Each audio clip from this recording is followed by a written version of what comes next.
आखिरकार 9 मई के मास्टरमाइंड ने मंसूबाबंदी का एतराफ गुनाह कर ही लिया। ये कैसा पुरअमन एहतजाज था जिसमें 200 से ज्यादा फौजी तंसीबात पर हमले हुए, तैयारों को आग लगाई गई, एक और कमांडर्स हाउस जलाए गए। मरियम नवाज कहती हैं पीटीआई जमात नहीं, इंतशारी टोला है, मकसद रियासत को नुकसान पहुंचाना है। जमान पाक दहशतगर्दों का तरबियती हेडक्वार्टर बना रहा, पेट्रोल बम बनाने और रियासत पर हमले की तरबियत दी जाती रही। 4 माह टांग पर प्लस्तर बांधने के ड्रामे के दौरान 9 मई की मंसूबाबंदी की गई। शवाहिद और सबूतों की मौजूदगी में कार्रवाई होना कौमी मफादात का तकाजा है। इदारों पर हमले की कॉल देने का इतराफ काफी नहीं, बानी पीटीआई को अपने जुर्म पर माफी मांगनी चाहिए, पीपल्स पार्टी का मुतालबा। शेरी रहमान बोली बानी पीटीआई पर तशद्दुद मुजाहिरों का जिम्मेदार इदारों और हुकूमत को ठहराया करते थे, अब एहतजाज की कॉल को मान लिया। खुर्शीशा कहते हैं अस्करी तंसीबात पर धावा बोलने का इतराफ पहले कर लेना चाहिए था, पीटीआई को मनफी सियासत तर्क करके मुस्बत तरीके से आगाज करना चाहिए।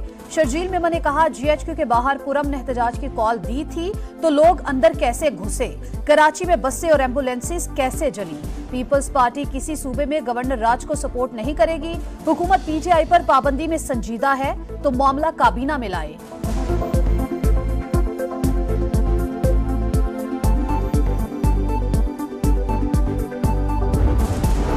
बानी पीटीआई ने 9 मई के हवाले से किसी बात का एतराफ नहीं किया।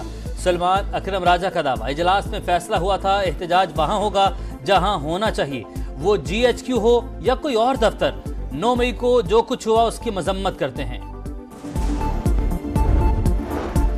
9 मई के 12 मुकदमात, बानी पीटीआई का तफ्तीश में पुलिस से अदम ताउन, सवालात के जवाब ना दिए। पंजाब फॉरेंसिक साइंस के माहिरीन को पॉलीग्राफिक, वॉइस मैचिंग और फोटोग्रामेट्री टेस्ट देने से इनकार।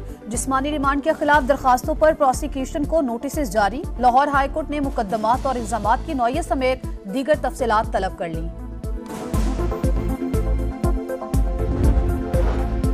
विफाकी काबीना का इजलास कल तलब। पीटीआई पर पाबंदी और रहनुमाओं पर गद्दारी के मुकदमात का मामला जेर गौर आएगा। वज़ीर-ए-आज़म शहबाज शरीफ काबीना अरकान को मौजूदा मुल्की हालात पर एतमाद मिलेंगे। मखसूस नशिस्तों से मुतल्लिक सुप्रीम कोर्ट के फैसले पर नजरसानी अपील दायर करने पर भी तबादला ख्याल होगा।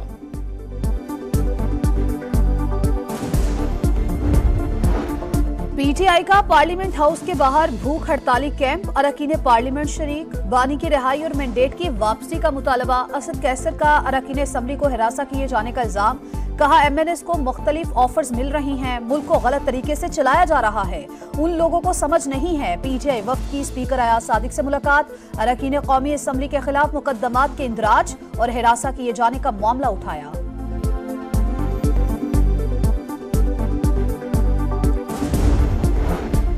तहरीक इंसाफ का मरकजी दफ्तर एक बार फिर सील, वजह फायर एंड लाइफ सेफ्टी इंतजाम न होना करार। मरकजी सेक्रेटेरिएट पर छापे के खिलाफ पीटीआई की दरख्वास्त पर समाअत। इस्लामाबाद हाई कोर्ट का इजहार बरहमी, रिमार्क्स दिए लोगों को उठाकर 10 घंटे बाद छोड़ दिया, क्या सबूत के बगैर किसी भी शख्स को गिरफ्तार कर सकते हैं। अदालत ने डीआईजी ऑपरेशन को तलब कर लिया। रियासत मुखालिफ बयानिया बनाने के इल्जाम में रऊफ हसन समेत पीटीआई के 10 कारकुनों का 2 रोजा जिस्मानी रिमांड मंजूर। अदालत ने 2 खातिन कारकुनान को जुडिशियल रिमांड पर जेल भेज दिया।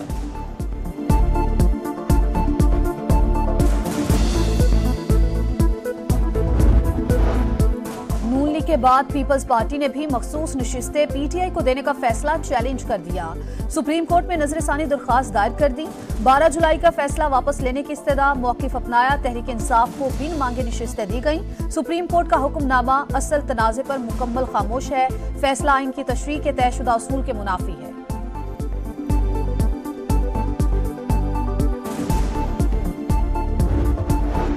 मखसूस नशिस्तों के दर्जनों मेंबरान को सुने बगैर डी सीट कर दिया गया। ऐसा जुल्म हुआ कि रोज नई नजरसानी सुप्रीम कोर्ट में दायर हो रही है। वजीर कानून आजम नजीर तारड़ की कायमा कमेटी में गुफ्तगू, कहा पीटीआई फरीक ही नहीं थी फिर भी रिलीफ दिया गया। मसाइल हर जगह होते हैं, हमें मिलकर उन्हें हल करना है। शिद्दत पसंदी और फिरका वारियत की मुआशरे में कोई गुंजाइश नहीं। सदर मुमलिकत आसिफ अली जरदारी का क्रिश्चियन मैरिज तरमीमी एक्ट पर दस्तखत करने की तकरीब से खिताब, कहा हुकूमत को मुलाजमतों में अकलियतों का कोटा बढ़ाने का कहूंगा।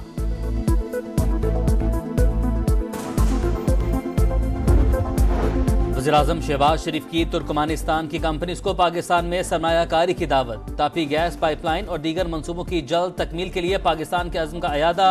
वज़ीर ख़ारजा से मुलाकात में दो तरफा सियासी मुशावरत के तीसरे दौर पर इजहार इत्मीनान। तिजारती, इक़्तिसादी, सरमायाकारी और सकाफ़ती ताल्लुकात बढ़ाने पर भी जोर।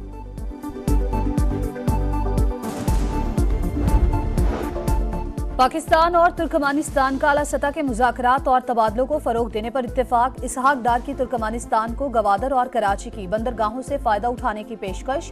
सरमायाकारी की दावत, कहा आज़ाद वीज़ा पॉलिसी के क़याम के लिए मिलकर काम करेंगे। तुर्कमानिस्तान के वज़ीर ख़ारजा बोले, पाकिस्तान करीबी दोस्त और बरादर मुल्क है, दो तरफा ताल्लुकात को मज़ीद मुस्तहकम करेंगे। मुल्क की मईशत को ट्रैक पर लाने का मिशन। वज़ीर-ए-आज़म ने बरामदात $60 अरब सालाना तक ले जाने का हदफ दे दिया। बरामद कुनिंदगान के मसाइल 2 हफ्ते में हल करके रिपोर्ट पेश करने की हिदायत।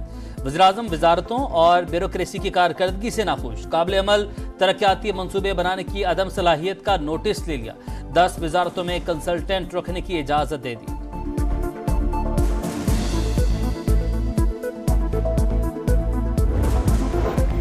दहशतगर्दी को हर सूरत जड़ से उखाड़ना होगा। हर इलाके में बिला इम्तियाज कार्रवाइयां होनी चाहिए। लॉन्ग टर्म बुनियादों पर सियासी पॉलिसीज को इस्तेहकाम मिलना चाहिए। सदर इस्तेहकाम में पाकिस्तान पार्टी और वफाकी वजीर अब्दुल अलीम खान की सदर ANP एमल वली खान से गुफ्तगू।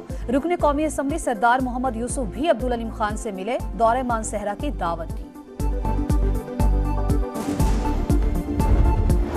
स्पीकर पंजाब असम्बली का हाजिरी लगाकर चले जाने वाले अपोजिशन अरकान के खिलाफ कानूनी कार्रवाई का इंदिया। महकमा कानून से राय मांग ली। कहा, अपोजिशन के 60 अरकान TADA के लिए हाजिरी लगाकर चले जाते हैं, सिर्फ मराद के लिए धोखा देते हैं। असम्बली की रिकॉर्डिंग जारी कर दूं तो ये किसी को मुंह नहीं दिखा सकेंगे। खामोश नहीं रहूंगा, ईवान के तकद्दुस का मुकदमा लड़ूंगा।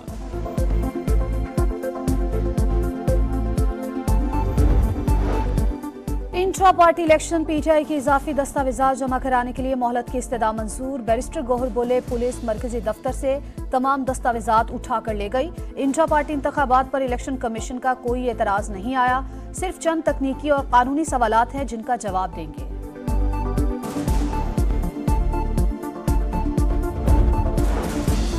अज़्म इस्तेहकाम नेशनल एक्शन प्लान की री इन्फोर्समेंट। मुखालफत में KP असम्बली की करारदाद अफसोसनाक। बनू वाक़े पर भी शरपसंदों ने बेबुनियाद प्रोपेगेंडा किया। सदर ex serviceman society general retired Abdul Qayyum की प्रेस कॉन्फ्रेंस। कहा, अफगानिस्तान को दहशत गर्दों की पुष्पनाही खत्म करना होगी। भारत के बाद अफगानिस्तान से भी खराब ताल्लुकात के मुतहम्मिल नहीं हो सकते। फ़लस्तीन की मुख्तलिफ तंजीमों की बीजिंग में चीनी वज़ीर ख़ारजा से मुलाकात। फ़लस्तीनी तंजीमों का इख्तिलाफ़ात ख़त्म करने और इत्तेहाद को मजबूत करने पर इत्तफ़ाक़। हमास और अल-फतह के नुमाइंदों समेत 14 ग्रुप्स ने बीजिंग एलामिया पर दस्तखत किए। हमास ने बीजिंग एलामिया कौमी इत्तेहाद की जानिब से मस्बत कदम करार दे दिया।